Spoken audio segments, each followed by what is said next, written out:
সন্তানের প্রতি মানুষের ভালোবাসা থাকবে, এটা স্বাভাবিক। মা বাবার প্রতি ভালোবাসা থাকবে, এটা স্বাভাবিক।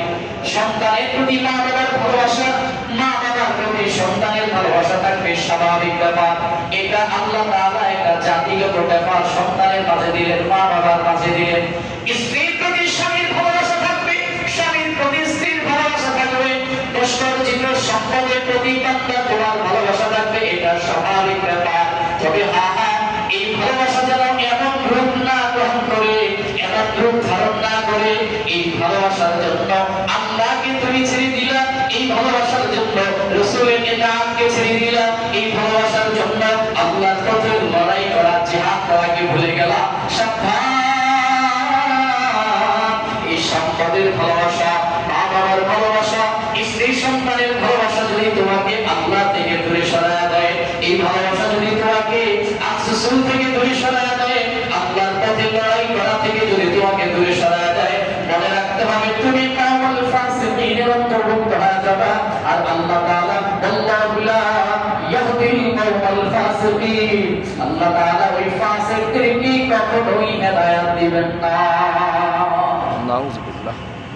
এজন্য আমাদের ভালোবাসা সবচেয়ে বেশি থাকবে কার জন্য? আল্লাহর জন্য, তার রাসূলের জন্য আমাদের ভালোবাসা থাকবে।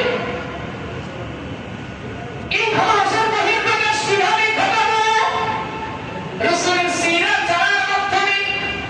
সিরাত জেনে জেনে আমি আমার জীবনটাকে পরিচালনা করতে গিয়ে যদি দেখি আমার রাসূলের আখলাক অনুসরণ করতে গিয়ে আমার দশা এখানে লস হবে, কিছু করার নাই, লস দিতে হবে। যদি দেখি আমি আমার স্ত্রী থেকে আলাদা হয়ে যাওয়া লাগবে রাসূলের আখলাক অনুসরণ করতে গিয়ে, কিছু করার নাই, আমাকে রাসূলের মহব্বত পাঠার করতে গিয়ে স্ত্রী থেকে আলাদা হয়ে যাওয়া লাগবে।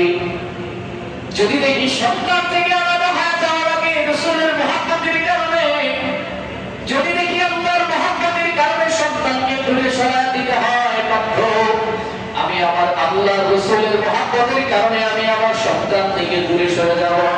যদি দেখি আমার ব্যবসা বাণিজ্য, আমার চাকরি বাকরি, আমার ইনকাম সোর্সের সব কিছু থেকে দূরে সরা লাগবে, আল্লাহ এবং তার মহব্বত আর রাসূলের মহব্বতের ভালোবাসার সামনে এক কথায় আমি আমার নিজের জীবনটাকে তুচ্ছ বানায় ফেলব।